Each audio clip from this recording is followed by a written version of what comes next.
vivos, el universo y las matemáticas, historias sobre personas de ciencia. Apoyo entregado por el programa Iniciativa Científica Milenio ANID a través del proyecto PME del Núcleo Milenio ACIP. La vida por la ciencia. Hipatia de Alejandría, la primera matemática.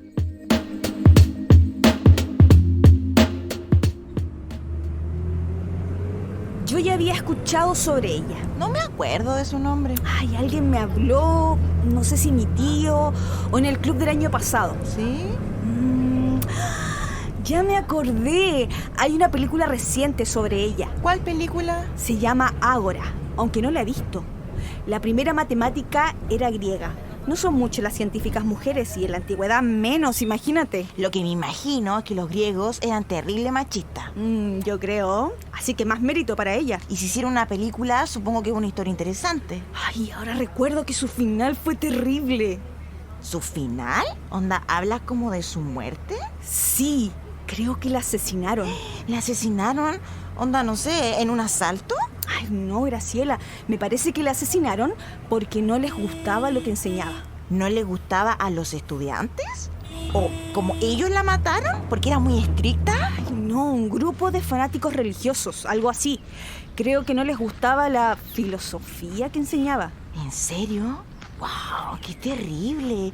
Intolerantes y asesinos de mujeres. Y lo más terrible es que la torturaron antes de asesinarla. Seguro que lo que menos le gustaba era el hecho de que ella fuera mujer. Al parecer estuvo en medio de peleas políticas. Pero claro, las mujeres siempre salen perdiendo las peleas. Machismo puro en la antigüedad. Sí, probablemente. ¿Te das cuenta? Este puede ser el primer femicidio histórico. Oye, puede que tengas razón. Bueno, el profe Luis nos va a contar más de su historia. ¿Quieres ir? Obvio que sí, ya hasta me dio rabia, ya tenemos que enterarnos de esta historia.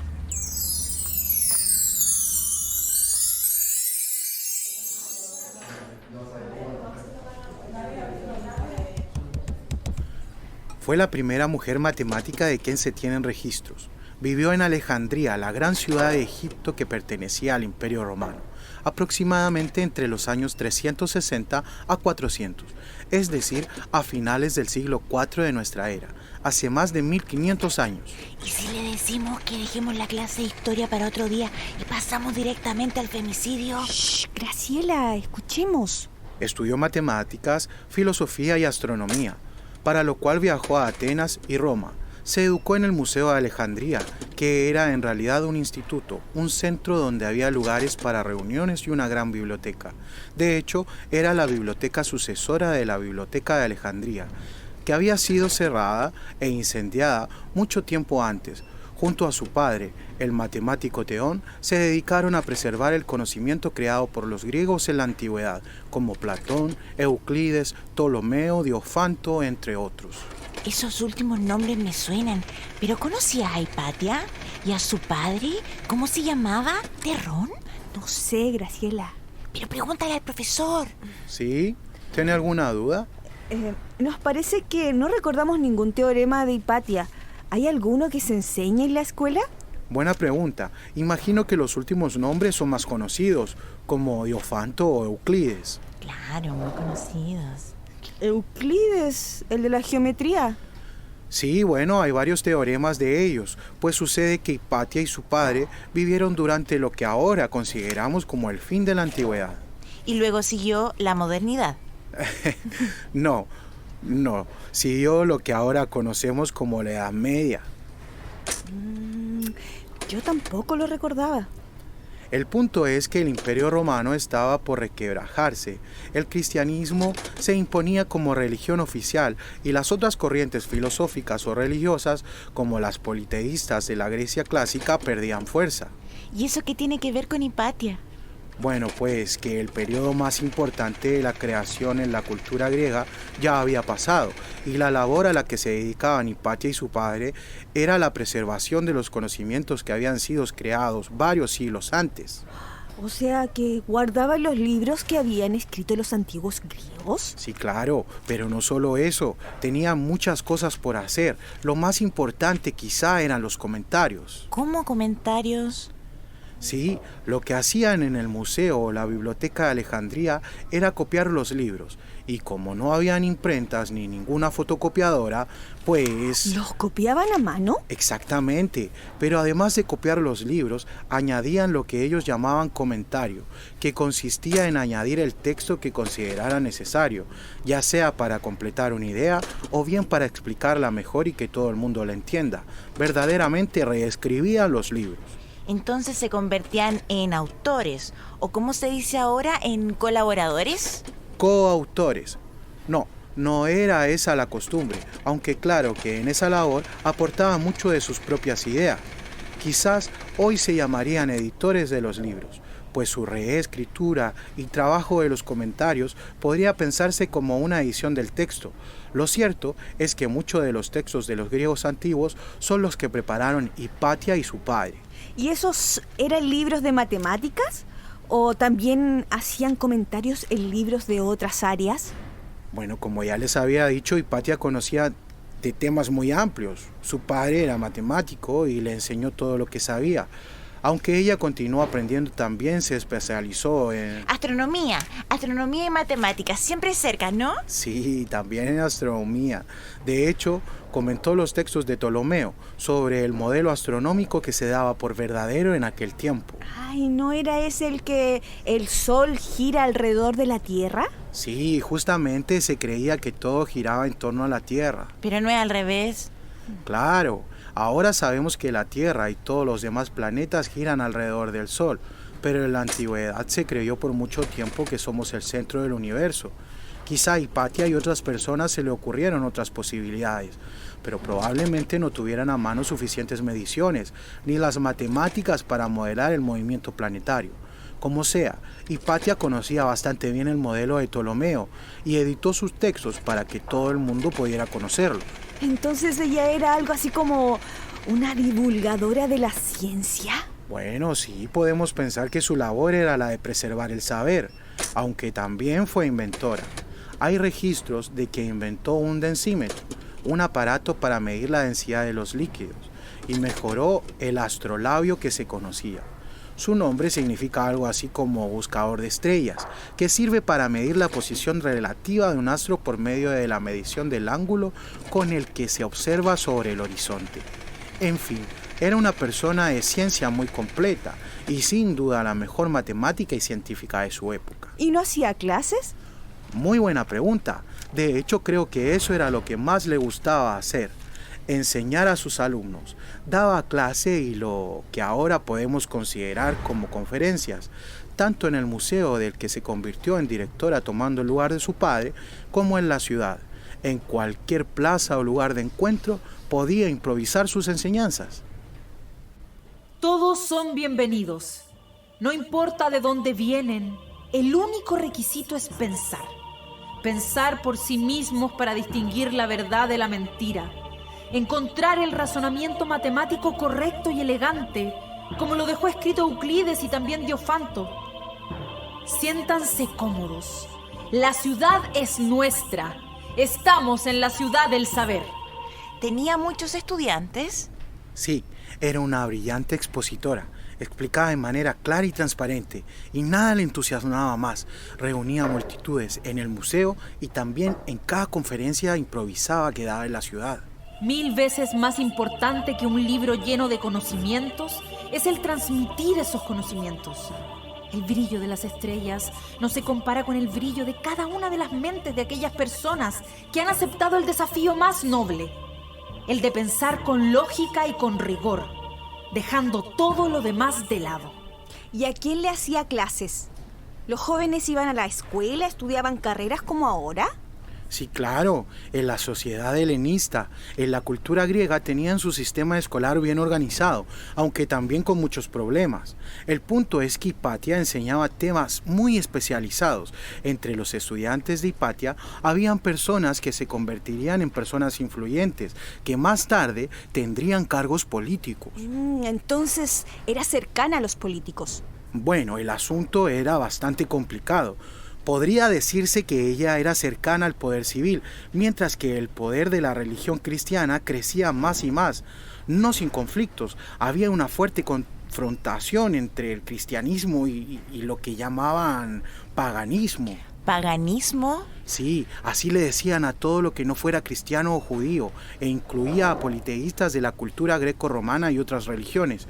Pero este término se empezó a usar frecuentemente de manera despectiva como insulto, sobre todo desde que el cristianismo se convirtió en la religión oficial del Imperio Romano, justo en el tiempo en el que vivió Hipatia. Entonces ella era considerada pagana.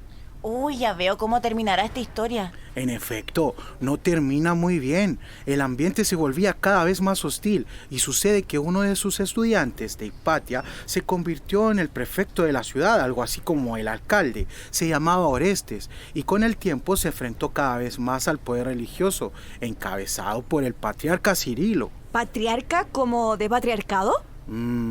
Así se llaman en algunas iglesias al obispo encargado de varias sedes o congregaciones.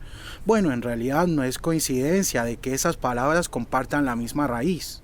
Hace algunos años el patriarca Teófilo cerró el Museo de Alejandría y luego cerraron el Serpeum acusado a sus adeptos de idolatría. Extraño Dios ese que odia los libros. El olor de los libros es el olor de la felicidad. Ningún Dios puede odiarlo. Con mi querido padre nos dimos a la idea de continuar en nuestra escuela, que llamamos museo en honor a aquel centro. Preservamos libros, volvimos a empezar con las copias y los comentarios, dado que tantos libros se destruyeron. Muchos adeptos volvieron, pero el ambiente era cada vez peor. En la escuela siempre hemos aceptado a personas de todas las creencias. Los cristianos eran bienvenidos y muchos de ellos son aplicados y respetuosos alumnos. Pero había algunas personas, pocas pero muy peligrosas, que insistían en la confrontación, que me acusaban de ser bruja, de envenenar la mente de los niños. Yo no adivino el futuro, solo uso la lógica.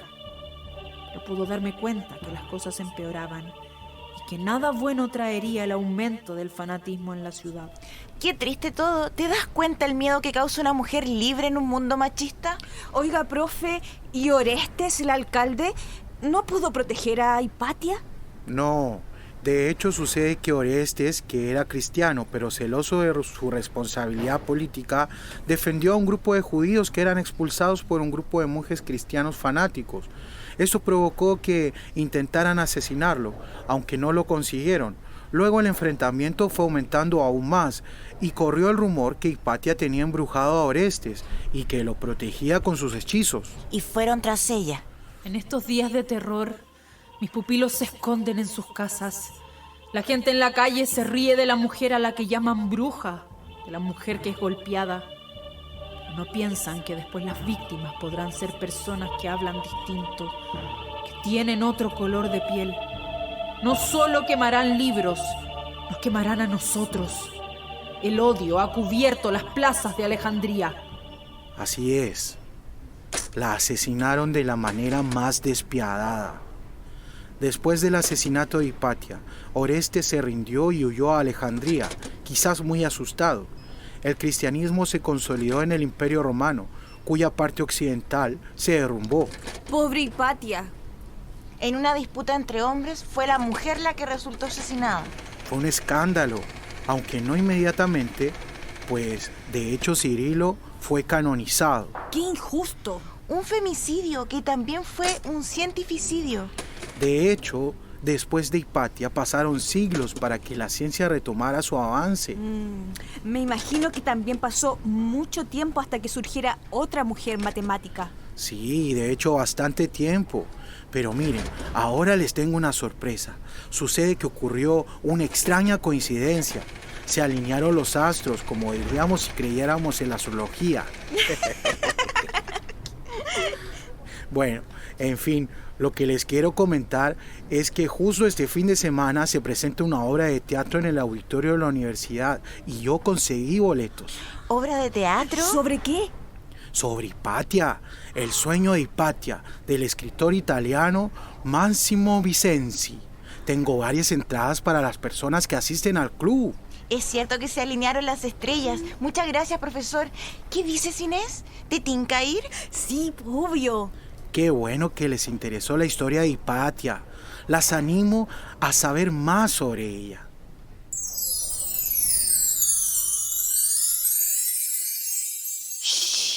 Ya comienza la función, apaga el celular. Pero si mi celular está en silencio. Shh.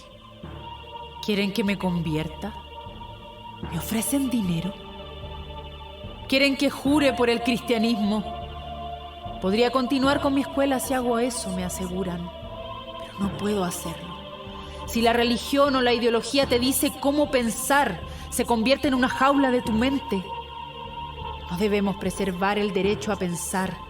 Que pensar mal y equivocarse es mejor que no pensar. Sí, tengo miedo de su Dios, porque tengo miedo del odio que puede provocar en ellos. Me quieren quemar como lo hicieron con los libros, pero no conseguirán nada. El papel de los libros se puede quemar, pero no su contenido. ¿Cómo quemarían al número 3? ¿O a la fracción 3/4? ¿Cómo destruirían la elipse que recorre un planeta en su viaje por el universo? Las ideas son objetos puros que existen por siempre, independiente de mí, de ellos y de su odio. Recuerdo la voz de mi padre, de mis alumnos. Repito el nombre de las estrellas que amo. Queman mis libros, rompen mi astrolabio, mi densímetro. Me queman porque no quieren nada de mí. Pero se equivocan. A las ideas no se les puede prender fuego.